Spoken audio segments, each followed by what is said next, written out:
أعوذ بالله من الشيطان الرجيم بسم الله الرحمن الرحيم. Lesson number 225, Surah Al-Ahzab, ayah number 59 to 73.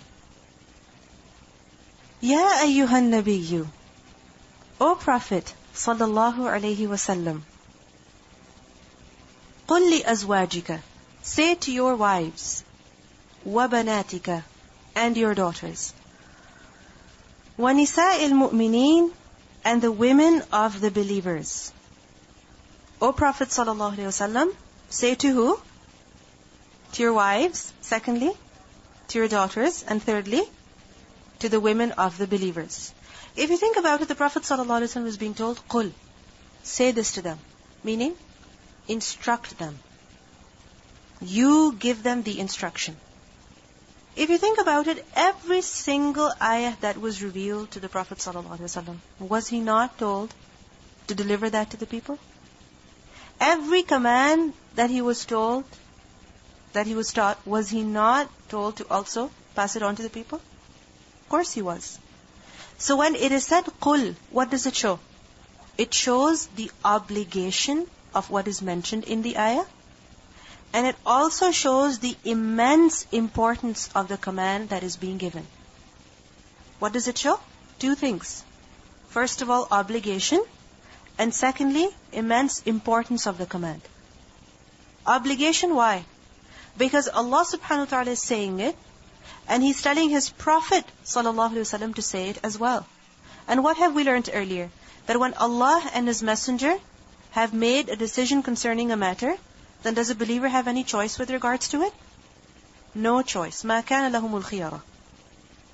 And immense importance, why? Because Allah is telling the Prophet ﷺ to tell us. So this command is coming to us through two ways. From Allah and also from His Messenger. So, O Prophet ﷺ, قُل لِأَزْوَاجِكَ. Azwaj is a plural of zawj. So say to your wives. The wives are given the command first. Why? Because one's ghira, one's possessiveness, protection for his wife is much more than his ghira for any other woman. The way a man is protective about his wife, is he equally protective about other women? Not necessarily. And in fact, a person should be most protective about who? About his wife. Right? So, say to your wives, because you must be most protective concerning them. You must be most protective concerning them. This is why tell them first. And the wives of the Prophet ﷺ, who are they? Ummahatul Mu'mineen, the mothers of the believers. So, the mother has to do whatever she wants her daughters to do first. Isn't it? When the mother will do it, then the daughters will follow. When the parents will do it, then the children will follow. So, قُل لِأَزْوَاجِكَ, say to your wives first.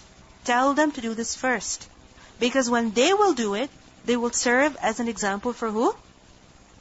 For the rest of the women. Their own daughters and also other believing women. And say to your wives, because begin from your own house. And the Prophet ﷺ's household was an example for the rest of the people. So say to your wives, and not just your wives, but also who else? وَبَنَاتِكَ, and also your daughters. Banat is a plural of bint. And who does bint mean? Who is bint? Daughter. And the plural banat, this includes daughter as well as granddaughter. Okay? So this command is not just for your wives, but it's also for who? It's also for who? For your daughters. Because some people say that the command that is being given in this ayah is only for the wives of the Prophet ﷺ.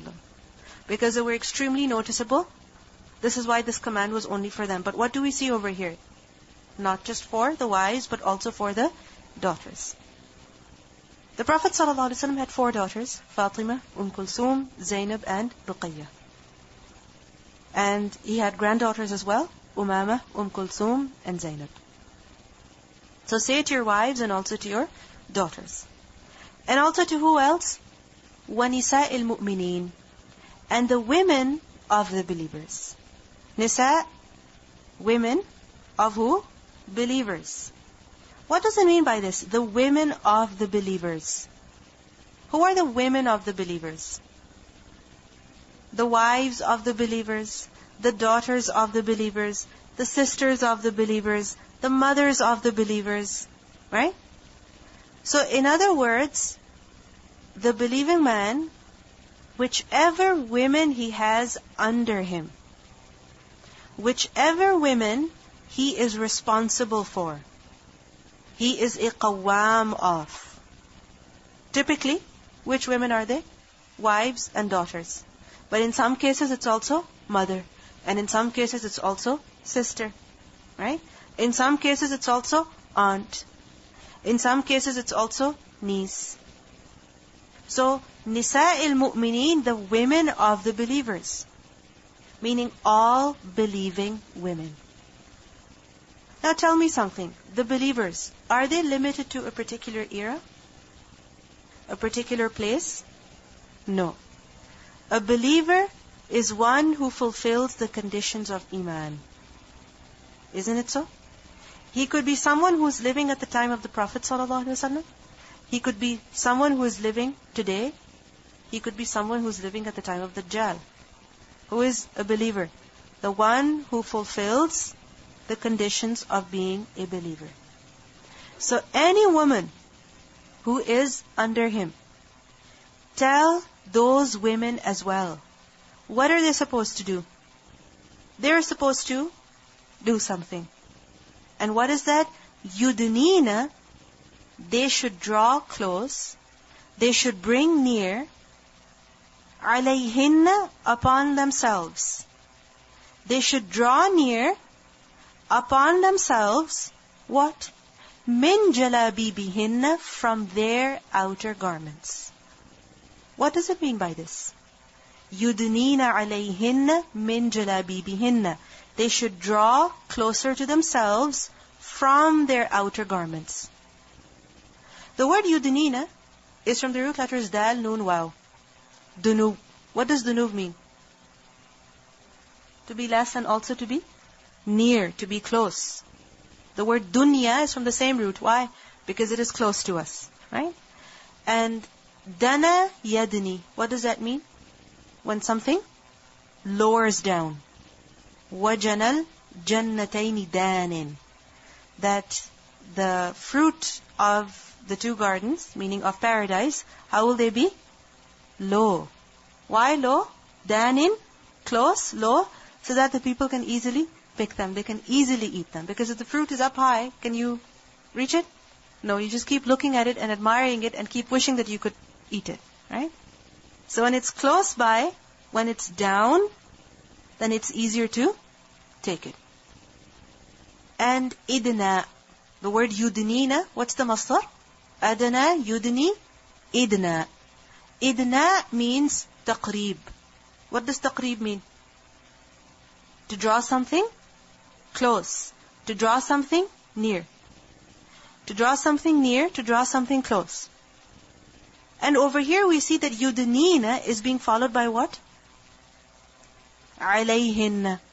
Remember that many verbs, when they're followed by such prepositions like ala, ila, fi, so on and so forth, then the meaning slightly changes. Doesn't it? Doesn't it change?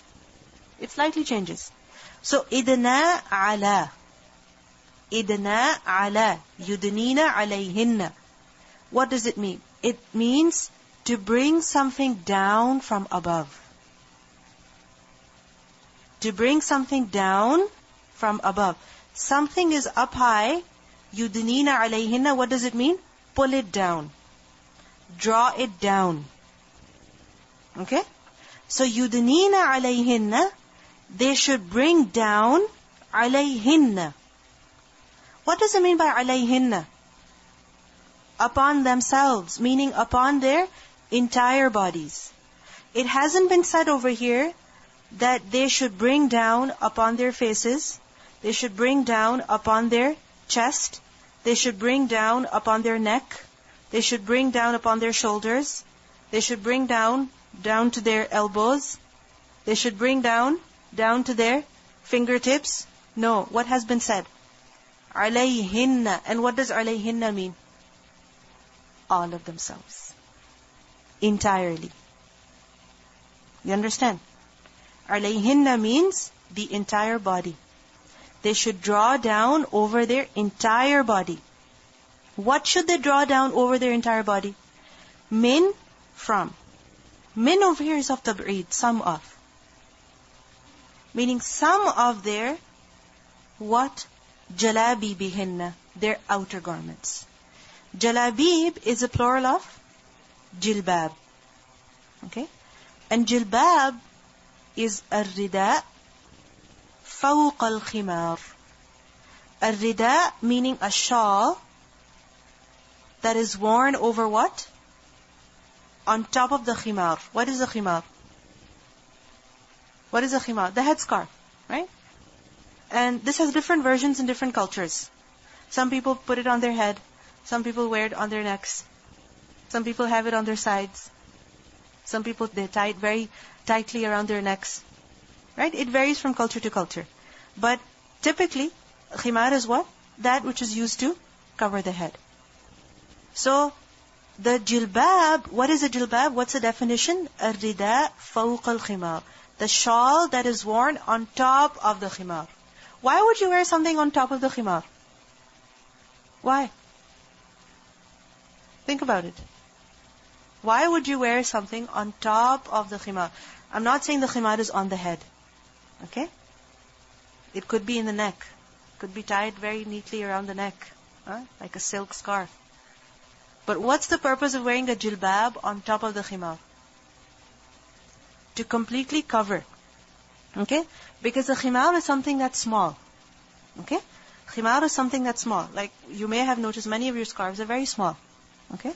So a khimar is something that is small, but a jilbab is what? Like a huge sheet, a huge shawl that is used as an outer garment. And the purpose of this is to completely or mostly cover the woman. Completely or mostly cover the woman. Jilbab does not mean loose clothing. Nor does it mean modest clothing. What does jilbab mean? A garment that is worn on top of the clothes. Why? In order to cover the entire body or in order to cover most of the body. Okay? Which is why we see that in some cultures a jilbab is what? A huge shawl that women will wear, and whatever they're wearing on their legs, like some pant or something, that will show only a little bit from underneath. Okay?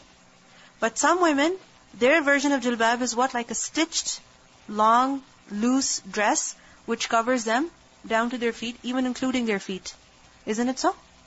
You understand what I'm talking about? So don't just think of jilbab as your abaya. Okay? That's not the only type of jilbab. Okay? So, Allah subhanahu wa ta'ala says over here, يُدْنِينَ عَلَيْهِنَّ مِنْ جَلَابِيبِهِنَّ. They should draw down over themselves from their outer garments. Why? عَلَيْهِنَّ, in order to completely cover themselves.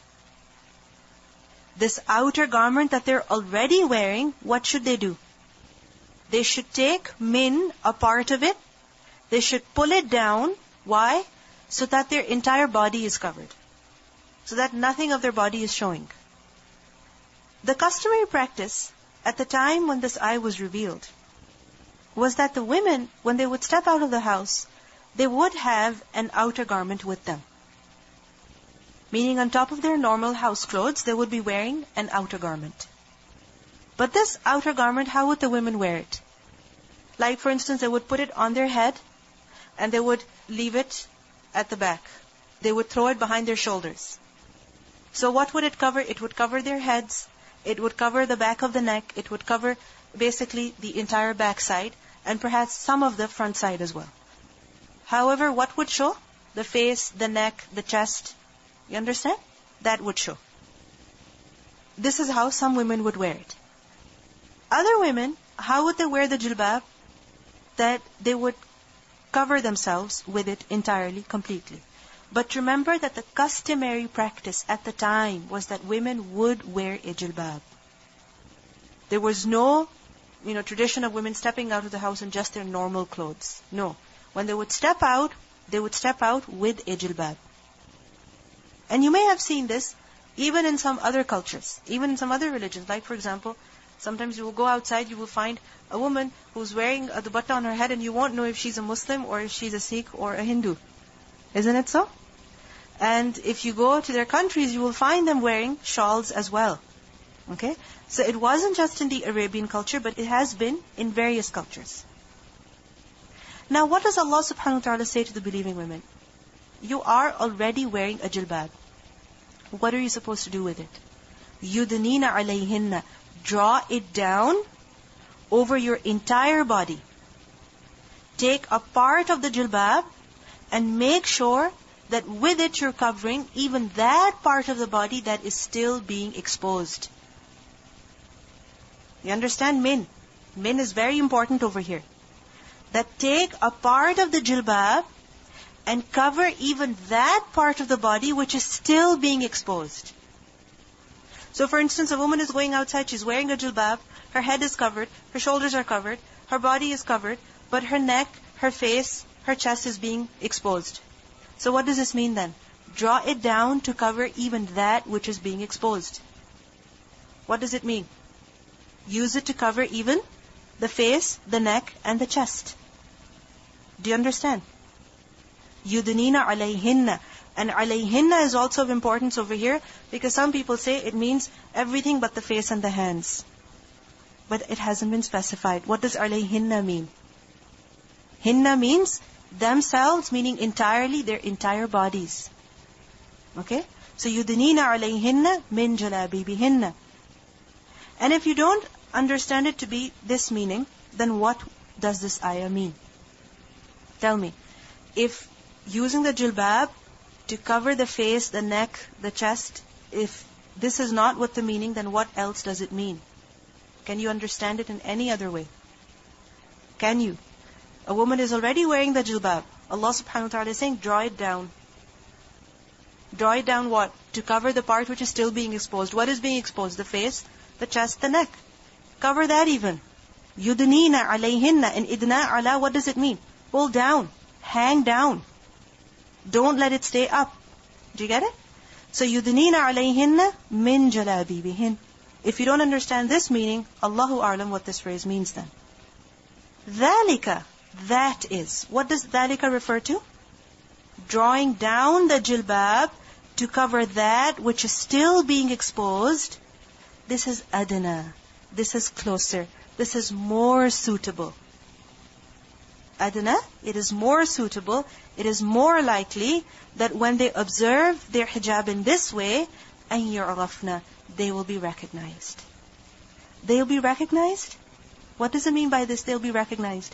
Meaning they'll be recognized as noble women. They'll be recognized as Muslim women. They'll be recognized as free women. Because if a woman goes out flaunting her beauty, showing her neck, showing her chest, showing her face that's adorned, then is she being recognized as a decent woman? In the sense that someone who is very chaste? Or is she being recognized as someone who is very free? Someone who is very open. You can go and have any conversation with her. Do you understand? When a woman has her body completely covered, then she's recognized as who? As a noble woman. As a Muslim woman. And again remember, if the objective of this ayah was not to demonstrate the covering of the face, then there are many other women who are not Muslim, but they still cover their heads. Isn't it so? They still cover their bodies. I gave you the example earlier as well. So يُدْنِينَ عَلَيْهِنَّ مِنْ جَلَابِيبِهِنَّ ذَلِكَ أَدْنَى أَن يُعْرَفْنَ. They should be recognized as Muslim women. Some people, they misinterpret this. And they say that this is more likely that they will be recognized. Recognized as who? As Fatima, as Aisha, as Maryam. So they say that if you cover the face, you cannot be recognized. You understand? That if you cover the face, then you cannot be recognized. So They use this part of the ayah to prove that this ayah does not mean covering of the face. But this is incorrect interpretation. ذَلِكَ أَدْنَى أَن يُعْرَفْنَ. They should observe this kind of hijab so that it is more likely that they will be recognized as believing women. There is a report, there is a riwayah that is reported in several books in which it says that there were some fusaq, some extremely sinful people in Medina, some hypocrites, who during the night time when women would go out of their houses in order to answer the call of nature, they would harass them. Why would they harass them? Thinking that they are? Who would step out of the house at night time? Like a prostitute, right? Or someone who is not chaste. Someone who is looking for something. So they would harass them. And some noble women, Muslim women, even they got harassed in this way. So then this ayah was revealed, telling the women that when you step out of the house, step out in this way. That yes, you are dressed up decently, but your jilbab should be such that take a part of it and cover even that part which is being exposed. So if a person is seeing your face and he's tempted because of that, hide that face. You understand? If a person is seeing your neck and he's attracted by it, your chest, attracted by it, cover that even with your jilbab. Yes, you're already wearing an outer garment, but use it to further cover yourself. ذَلِكَ أَدْنَى أَن يُعْرَفْنَ. They should be recognized. So, one of the objectives of hijab, of observing proper hijab is what? That the Muslim identity is known. Wherever a woman is. Whether she is at the mall, whether she's at the library, whether she's at the park or the bank. And remember that there are many women who are not Muslim who even wear a headscarf like many Muslim women do. You know that? They do that. People who wear headscarves like we do, but they don't cover their face. So what distinguishes a Muslim woman? What distinguishes a Muslim woman? What is it? Is it just a headpiece? Is it just a big shawl? What is it? It's the face veil. It's when she covers her face. ذَلِكَ أَدْنَى أَن يُعْرَفْنَ. This is what will make them known as Muslim women. فَلَا يُؤْذَيْنَ. And when they're recognized as that, then they will not be hurt. They will not be harassed. What does it mean by this? فَلَا يُؤْذَيْنَ. يُؤْذَيْنَ from the root letters Hamza, Dal, Ya, Adha. And Adha is what? Hurt. Causing hurt to someone. So when they are recognized as Muslim women, they will not be harassed. I mentioned to you about that report in which these men would harass the women. Right? So if they have themselves covered, nothing is being seen, not even the face, will they be harassed? Will somebody look at them and say, oh, what nice lips you have? Can somebody say that? They cannot say that. If a woman is wearing a jilbab that is loose, that's covering her figure even, hiding her figure even, can someone pass any comment on her beauty, on her figure, on her body? They cannot. And even if they try to look, okay, what will they find? Think about it. What will they find? They won't find anything. So فَلَا يُؤْذَيْنَ. They will not be harassed in this way. Now some people argue that if a woman wears a hijab, then she is harassed, therefore she should not wear hijab. Huh? You understand? Some people say that if a woman wears a hijab, or for instance, even if she wears a niqab, then she will be harassed. Allah says, فَلَا يُؤْذَيْنَ. They should not be harassed. Tell me something. Is it only the women who wear hijab who get harassed? No. It's also women who don't wear hijab who get harassed. Is it only women who wear the niqab who get harassed? No. It's also women who wear only the headscarf who get harassed. People who want to harass you, they'll harass you regardless. But when a woman has her body covered, then the chances of being harassed, are they reduced? They are reduced. Definitely they're reduced. So ذَلِكَ أَدْنَى أَن يُعْرَفْنَ فَلَا يُؤْذَيْنَ. They will not be hurt in this way. They will not be harassed because of this. And there are so many studies that show that men, how they get tempted because of women, when they see their beauty, when they see their body, when they see their figure, they get tempted because of that. And this is something that does not even need a discussion. Right? It's something that's understood. It's a fact. So فَلَا يُؤْذَيْنَ, they will not be hurt in this way. And many times it happens that women, they're passing by, and how are men staring at them? How are men whistling at them? Talking about them in such a derogatory manner? But a Muslim woman is who? She's a noble woman. No one should be able to talk about her in that manner. Therefore, Allah is protecting the Muslim woman over here. فَلَا يُؤْذَيْنَ. وَكَانَ اللَّهُ, and Allah is ever غَفُورًا رَحِيمًا. He is most forgiving and He is most merciful. Forgiving for what?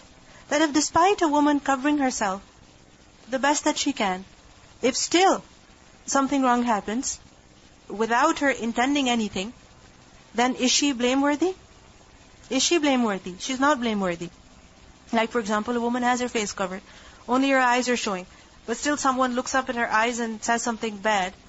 Is she blameworthy? She's not. Allah is Ghafoor and He is Rahim. He's merciful as well.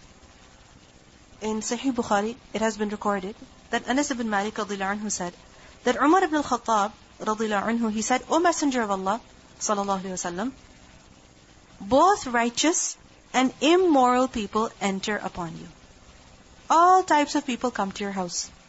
Righteous people, immoral people, believers, hypocrites. So why not instruct the Ummahatul Mu'mineen to observe hijab? Why don't you tell your wives to observe hijab? Why did he say that? Why did he say that? He was concerned about the wives. That what if someone comes, talks to them, has evil feelings, and then does something wrong, right? So he was protective concerning them, and he suggested this to the Prophet ﷺ, but he did not take any action until the ayat of hijab were revealed. Earlier we learned that the wives of the Prophet ﷺ were specifically instructed that there should be a barrier between them and the rest of the men. And remember that hijab over there does not mean a headscarf. It does not mean a niqab. What does it mean? A barrier, a curtain, a veil. Okay? Which gives the meaning of segregation. Alright? And over here in this ayah is what? That when they step out of the house, obviously they can't, walk in something like a closet with, curtains all around them.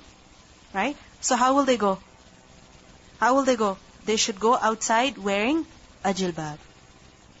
So the ayah that we learned earlier, which mentions the hijab, that is with regards to the house. Okay? That when men come to the house, the wives of the Prophet ﷺ should always have a barrier between them and the rest of the men. And this ayah speaks about how the wives should be when they step out of the house. You understand? And when they step out of the house, then the command is equal. For who? For them and also the rest of the believing women. Do you understand? Because some people differentiate between the wives of the Prophet ﷺ and the rest of the believing women, saying that the command of niqab was only for them. And what do they use? The ayah that was studied previously. But that ayah is not really talking about niqab. What is it talking about? Segregation. This ayah talks about niqab. And who is mentioned in this ayah? Just the Ummahatul Mu'mineen? No. Along with them, Nisa'il Mu'mineen are also mentioned. All believing women are mentioned. So the command is equal for all of them. You understand? Now, how do we understand the Qur'an? The way that the Sahaba implemented it. Isn't it so? How do we understand the Qur'an? The way that the Sahaba implemented it. And if it's something with regards to women, we see how did the women of that time implement this command.